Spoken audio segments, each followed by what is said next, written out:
Welcome to my channel present of mind classes. मेरे channel पर आपका स्वागत है। आज मैं क्लास टेंथ का साइंस साइंस का जो 20 फरवरी का आने वाला मोस्ट इम्पॉर्टेंट क्वेश्चन बताने जा रहा हूँ, जो आप लोग का वेरी हेल्पफुल होगा। चलिए अगला क्वेश्चन आप लोग को टाइम बिना गंवाते हुए देखते हैं। पहला क्वेश्चन है कि दर्पण की फोकस दूरी एफ और वक्रता त्रिज्या आर का संबंध क्या होता है। तो एफ बराबर आर बाई टू, यानी ऑप्शन नंबर बी आप लोग के स्क्रीन पर दिखाई दे रहा होगा। चलिए अगला क्वेश्चन आप लोग के स्क्रीन पर देखते हैं। 3 नंबर क्वेश्चन है, सामान्य दृष्टि का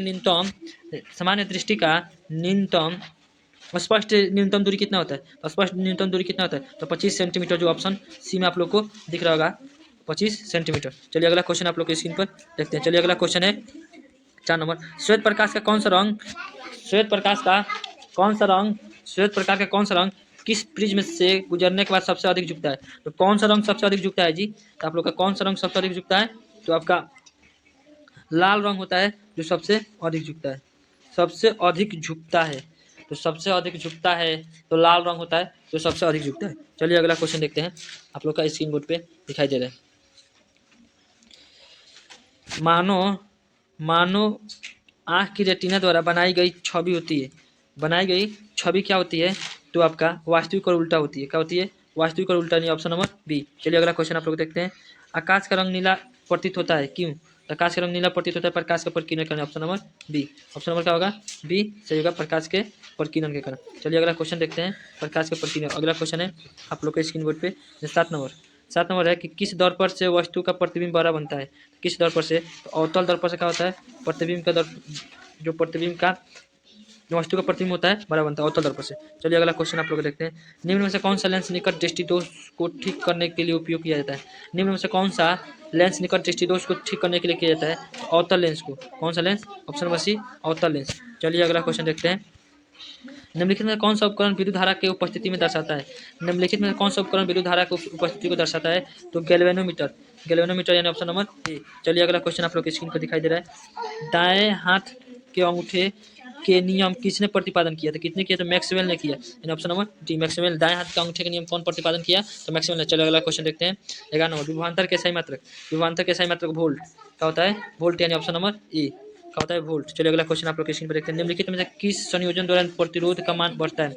किस संयोजन प्रतिरोध का मान बढ़ता है, श्रेणी क्रम। किस क्रम द्वारा, श्रेणी क्रम, यानी ऑप्शन नंबर ए इसके द्वारा संयोजन का मान बढ़ता है। चलिए चुंबकीय बल रेखा की प्रकृति होती है, तो ए काल्पनिक होती है। क्या होती है जी, तो ए होती है काल्पनिक होती है। चलिए अगला क्वेश्चन देखते हैं। 1 किलोवाट घंटा कितने के बराबर होता है। 1 किलोवाट घंटा 3.6 गुणे 10 के पावर 6 जूल के बराबर होता है, जो ऑप्शन नंबर आपका सी में दिख रहा है, ऑप्शन नंबर सी दिख रहा है। चलिए अगला क्वेश्चन देखते हैं। नवीकरणीय ऊर्जा का स्रोत होता है, नवीकरणीय ऊर्जा का स्रोत सौर ऊर्जा होता है, यानी ऑप्शन नंबर बी। चलिए अगला क्वेश्चन आप लोग इसकी रिपोर्ट पर देखते हैं। अगला है क्वेश्चन है, कौन सा लेंस अपसारी लेंस कहा जाता है। कौन सा लेंस अपसारी कहा जाता है, तो अवतल कहा जाता है, गजब अवतल कहा जाता है, जो ऑप्शन नंबर ए में आप लोग को दिख रहा है। चलिए अगला क्वेश्चन देखते हैं। प्रकाश का प्राथमिक वर्ण कौन होता है। प्रकाश का प्राथमिक वर्ण उपयुक्त सभी होता है, लाल भी होता है, नीला भी होता है, हरा भी होता है, सभी होता है। चलिए अगला क्वेश्चन देखते हैं। निम्नलिखित में से कौन सा नेत्र का रंगीन भार होता है, कौन होता है, आइरिस होता है। रंगीन भाग कौन होता है, आइरिस होता है, ऑप्शन नंबर डी। चलिए अगला क्वेश्चन आप लोग के स्क्रीन बोर्ड पर दिख रहा है कि 1 HP बराबर क्या होता है, 1 HP बराबर 746 वाट होता है। कितना होता है, 746 वाट, यानी ऑप्शन नंबर ए में दिख रहा है। चलिए अगला क्वेश्चन देखते हैं। विशाल शीशा मैग्नीफाइंग ग्लास, यानी विशाल शीशा का कहते हैं मैग्नीफाइंग ग्लास होता है, तो किसका होता है, तो अवतल लेंस का होता है, अवतल लेंस का, जो ऑप्शन नंबर ए में दिख रहा होगा, अवतल लेंस। चलिए अगला क्वेश्चन आप लोग के स्क्रीन पर देखते हैं।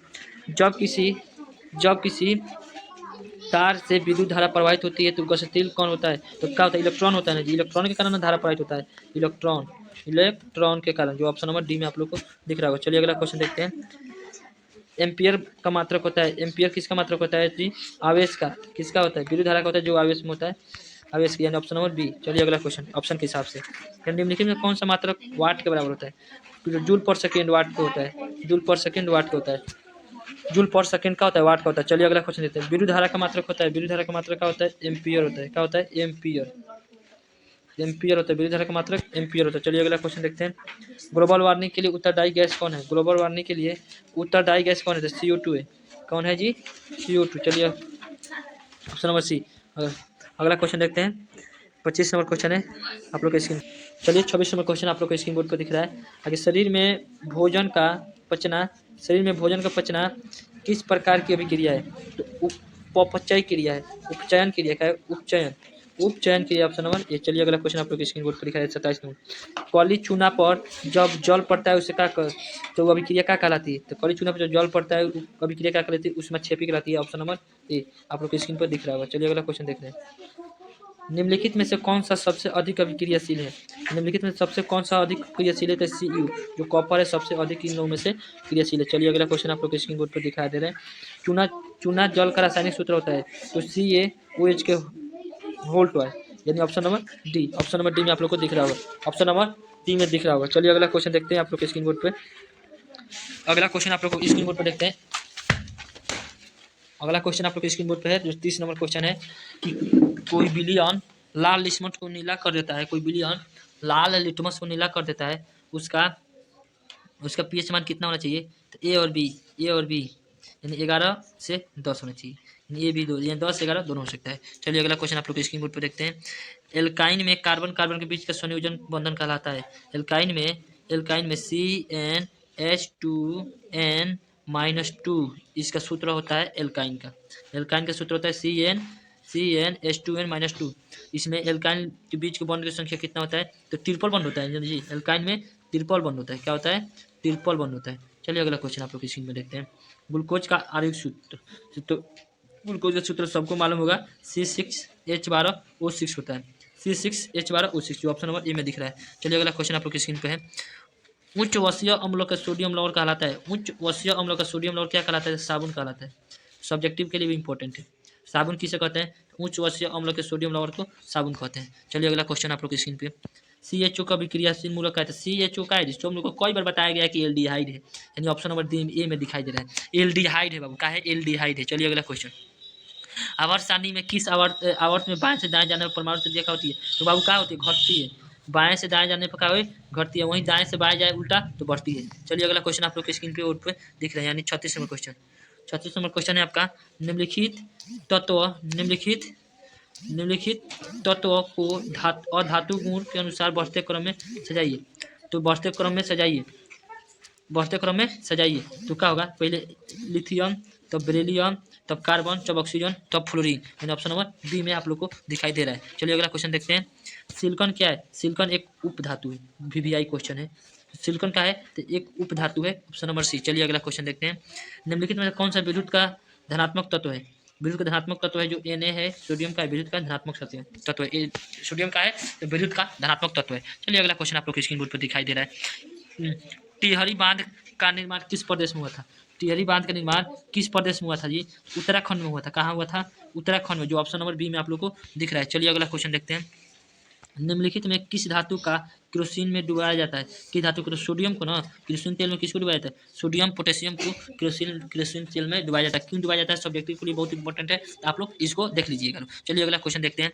अपमार्जक से बनाया जाता है। अपमार्जक से क्या बनाया जाता है? तो सभी बनाया जाता है। कौन कौन? सिर्फ एक्सेल भी बनाया जाता है, शैम्पू बनाया जाता है और एसी सर्फ भी बनाया जाता है। एसी सर्फ तुम लोग देखा होगा। एसी सर्फ भी होता है, एक्सेल सर्फ भी होता है और शैम्पू भी होता है जो अपमार्जक से बनाया जाता है। चलिए अगला क्वेश्चन आप लोग के स्क्रीन बोर्ड पर दिखाई दे रहा होगा। सौर सेल का किसका उपयोग होता है? सौर सेल किसके लिए उपयोग होता है? तो सिलिकॉन के लिए। ऑप्शन नंबर बी सिलिकॉन के लिए क्या होता है? सौर सेल उपयोग होता है। चलिए अगला क्वेश्चन आप लोग के निम्नलिखित में से किसका उपयोग खाना बनाने वाले ईंधन में नहीं होता है? तो किसका उपयोग खाना बनाने के ईंधन में नहीं होता है? CNG का उपयोग नहीं होता है। LPG हम लोग तुम लोग को मालूम है अभी गैस अभी घर में उपयोग हो रहा है। बायोगैस से भी खाना बन सकता है और पहले के जमाने में कोयला से भी खाना बनता है। लेकिन CNG से क्या होती है? गाड़ी चलती है। CNG से क्या होती है? गाड़ी चलती है, खाना नहीं बनता। चलिए अगला क्वेश्चन आप लोग के स्क्रीन पर यानी 44 नंबर। 2Cu + O2 = 2CO कौन सा विक्रिया है? तो क्या है? ऑक्सीकरण कराया गया है। क्या कराया गया है? और O2 दिख गया तो वहाँ पर ऑक्सीकरण का विक्रिया। चलिए अगला क्वेश्चन 45 नंबर। निम्नलिखित में से कौन सा समीकरण संतुलित नहीं है? निम्नलिखित में से कौन सा समीकरण जो संतुलित नहीं है? देख लो इनमें H2Cl2 दोनों संतुलन है। इसमें 4 गो हाइड्रोजन 2 गो ऑक्सीजन 4 गो हाइड्रोजन 2 गो ऑक्सीजन संतुलित है। ये भी संतुलित है यानी ऑप्शन नंबर बी है जो संतुलित नहीं है। ऑप्शन नंबर बी है जो आप लोग को राइट आंसर होगा। चलिए अगला क्वेश्चन देखते हैं। उदासीन विलयन का पीएच मान कितना है? उदासीन विलयन का पीएच मान 7 होता है जो ऑप्शन नंबर ए में आप लोग को दिखाई दे रहा होगा। चलिए अगला क्वेश्चन देखते हैं। निम्नलिखित में से कौन सा दुर्बल अम्ल है? दुर्बल अम्ल कौन है? HCl का है जो कमजोर अम्ल है, दुर्बल अम्ल है। चलिए अगला क्वेश्चन देखते हैं। यानी क्रायोलाइट अयस्क है। क्रायोलाइट अयस्क क्या होता है? एल्युमिनियम का है। एल्युमिनियम का क्रायोलाइट अयस्क कौन है? तो एल्युमिनियम का है। कायोलाइट गैस किसका है? एल्युमिनियम का। चलिए अगला क्वेश्चन देखते हैं।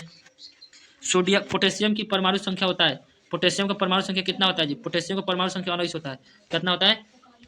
19 होता है। पोटेशियम का परमाणु संख्या कितना होता है? 19 होता है। चलिए अगला क्वेश्चन आपको स्क्रीन बोर्ड पर दिख रहा है इन 50 नंबर। फॉर्मिक अम्ल का आईपीएसी नाम, तो फॉर्मिक अम्ल का मेथनोइक अम्ल होता है। मेथनोइक अम्ल जो ऑप्शन नंबर ए में आप लोगों को दिखाई। फॉर्मिक अम्ल के तो क्या होगा इसका? फॉर्मिक अम्ल का क्या होता है? HCl। फॉर्मिक अम्ल ये नहीं होता है HCl इसका फॉर्मूला, जिसको मेथनोइक अम्ल बोलते हैं। चलिए अगला क्वेश्चन आप लोग स्क्रीन बोर्ड पर दिखाई दे रहा होगा। एथाइल अल्कोहल कौन है? इथाइल C2H5 का OH लगा, देखो कहीं ऑप्शन में दिख रहा है? हाँ, कौन नंबर में? तो बहुत सी नंबर में। चलिए अगला क्वेश्चन आप लोग स्क्रीन बोर्ड पे दिखाई दे रहा होगा। चलिए अगला क्वेश्चन है 52 नंबर। एल्काइन का सूत्र फिर से बताइए कि एल्काइन का सूत्र क्या होगा? तो C और C2 और H2, C2 और H2 होगा एल्काइन का। चलिए अगला एल्कीन, एल्काइन, इसका अगर इसका फिगर बनाया जाए तो एक बार इसको देख लेते हैं। C ट्रिपल वन एक हाइड्रोजन C2 हो गया। हाँ सही है, यानी ऑप्शन नंबर एल्काइन के सूत्र CnH2n-2 होता है। चलिए अगला क्वेश्चन आप लोग के स्क्रीन बोर्ड पर दिखाई दे रहा होगा। चलिए अगला क्वेश्चन है 53 नंबर। चीनी का रासायनिक सूत्र क्या है? चीनी का रासायनिक सूत्र C12H22 और O11 होता है। C12 H option number B में है C12H22O11। चलिए अगला क्वेश्चन आप लोग स्क्रीन बोर्ड पर दिखते हैं। एसिटिलीन का कार्बन कार्बन के बीच संयोग बंध कितना होता है? तो एसिटिलीन के कार्बन कार्बन के बीच संयोग बंध 3 होता है। क्या होता है जी? 3। ऑप्शन नंबर डी में आप लोग को दिख रहा होगा। चलिए अगला क्वेश्चन, टाइम नहीं गवाते हैं। चलिए श्वसन के अध्ययन के लिए उपयोग किया जाने वाला बीज कौन है? श्वसन का अध्ययन करने के लिए उपयोग करने वाला बीज कौन सा है? अंकुरित बीज है, जो ऑप्शन नंबर बी में दिख रहा है। अंकुरित बीज कौन है? ऑप्शन नंबर बी, अंकुरित बीज। चलिए अगला क्वेश्चन 56। मानव वृक्क किस प्रणाली का एक हिस्सा है? मानव वृक्क किस प्रणाली का है? उत्सर्जन का। सी किसका है? उत्सर्जन। चलिए अगला क्वेश्चन आप लोग स्क्रीन बोर्ड पर देख रहे हैं। पौधों में जाइलम निम्नलिखित में से किस परिवहन का जिम्मेदार होता है? किस परिवहन का? पानी का होता है। किसका होता है जी? जाइलम पानी का होता है। चलिए अगला क्वेश्चन आप लोग देखते हैं। श्वसन के दौरान कौन सी गैस निकलती है? श्वसन के दौरान CO2 गैस का बाहर निकल जाती है। चलिए अगला क्वेश्चन आप लोग स्क्रीन बोर्ड पर दिख रहा होगा। फलों को पकने के लिए निम्न में से किससे नियंत्रित किया जाता है? तो किससे नियंत्रित? जिबरेलिन को नियंत्रित किया जाता है। चलिए अगला क्वेश्चन, फलों को पकाने के लिए किससे रोका जाता है? तो जिबरेलिन को रोका जाता है। चलिए अगला क्वेश्चन आप लोग स्क्रीन बोर्ड पर देखते हैं। 60 नंबर क्वेश्चन है। आखिर न्यूरॉन का वह हिस्सा जहाँ जानकारी हासिल की जाती है, उसे डेट्राइट कहते हैं। उसे क्या कहते हैं? डेट्राइट। Option number A. चलिए अगला क्वेश्चन आप लोग स्क्रीन बोर्ड पर देख रहे हैं। निम्नलिखित में कौन सा आपातकाल का हार्मोन है? एड्रीनालिन हो जाए आपातकाल का हार्मोन है। बहुत इंपॉर्टेंट VVI ऑब्जेक्टिव क्वेश्चन है, ध्यान में रखना है इसको। चलिए अगला क्वेश्चन आप लोग स्क्रीन बोर्ड पर दिखाई दे रहा है। निम्नलिखित में से कौन सी अनशैक्षिक क्रिया है? नहीं, अनशैक्षिक क्रिया नहीं है, तो चबाना का अनशैक्षिक क्रिया नहीं है। चलिए अगला क्वेश्चन आज देखते हैं। मानव में गर्भ की अवधि कितना दिन का होता है? 270 दिन। कौन दिन नहीं आता है? 270 दिन। 9 महीने में बच्चा पैदा होता है। गर्भ अवधि कितना दिन पे? 9 महीने 270 दिन। चलिए अगला क्वेश्चन आप लोग के स्क्रीन बोर्ड पर दिखाई दे रहा है। गंगा एक्शन का प्लान कब हुआ? और गंगा एक्शन प्लान कब हुआ? 1985 में हुआ। कब हुआ? 1985 में। चलिए ऑप्शन नंबर आपका बी में दिखाई दे रहा होगा। चलिए अगला क्वेश्चन यानी 65 नंबर क्वेश्चन है। मुकुलन द्वारा अलैंगिक जनन किस में होता है? ईस्ट में दिया है जी। हाँ अरे दे दिया, ऑप्शन नंबर ए में दिया है ईस्ट में। किसमें? ईस्ट में, जो मुकुलन द्वारा प्रजनन होता है। चलिए अगला क्वेश्चन देखते हैं। यानी 66 नंबर। निम्नलिखित में से कौन सी बीमारी श्वसन तंत्र से संबंधित है? निम्नलिखित में से कौन सी बीमारी श्वसन तंत्र से संबंधित है? तो टीबी है, श्वसन तंत्र से संबंधित है। टीबी का है जो ट्यूबरकुलोसिस नामक जीवाणु द्वारा होता है। टीबी वो क्या होता है?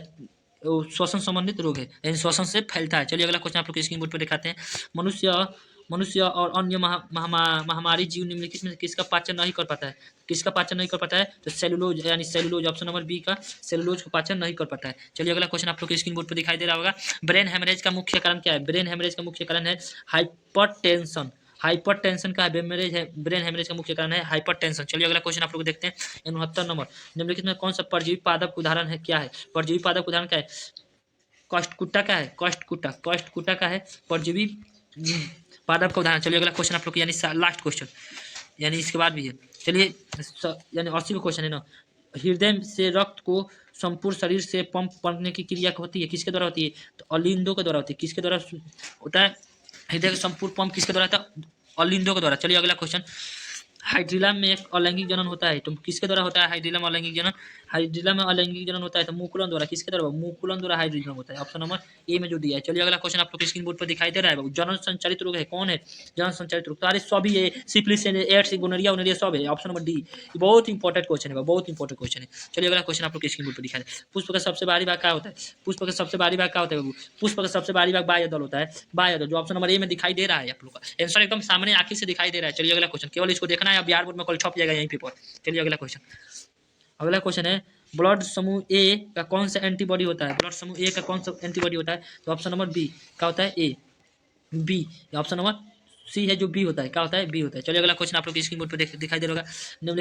निम्नलिखित में ग्लूकोज का मात्रा निम्नलिखित में से रक्त में ग्लूकोज की मात्रा निम्नलिखित में से कौन से नियंत्रित करता है? ग्लूकोज की मात्रा रक्त में कौन नियंत्रित करता है जी? तो इंसुलिन हार्मोन है जो रक्त में ग्लूकोज की मात्रा को नियंत्रित करता है। इंसुलिन हार्मोन है जो रक्त में क्या करता है? इंसुलिन की मात्रा को नियंत्रित करता है। चलिए अगला क्वेश्चन आप लोग स्क्रीन बोर्ड पर, यानी बहुत सब ज्यादा नहीं है और थोड़ा सा है, 4-5 क्वेश्चन है। पादप वृद्धि हार्मोन है, पादप वृद्धि हार्मोन कौन है? जिबरेलिन का है, पादप वृद्धि हार्मोन है जिबरेलिन। इसी को फल को पकाने के लिए इसको रोका जाता है। चलिए अगला क्वेश्चन देखते हैं, इसको क्या करते हैं? हार्मोन स्रावित होता है, हार्मोन स्रावित कौन करता है? हार्मोन स्रावित अंतःस्रावी ग्रंथि करता है, कौन करता है जी? अंतःस्रावित ग्रंथि करता है, ऑप्शन नंबर ए। चलिए अगला क्वेश्चन आप लोग स्क्रीन बोर्ड पर देखते हैं, यानी 78 नंबर।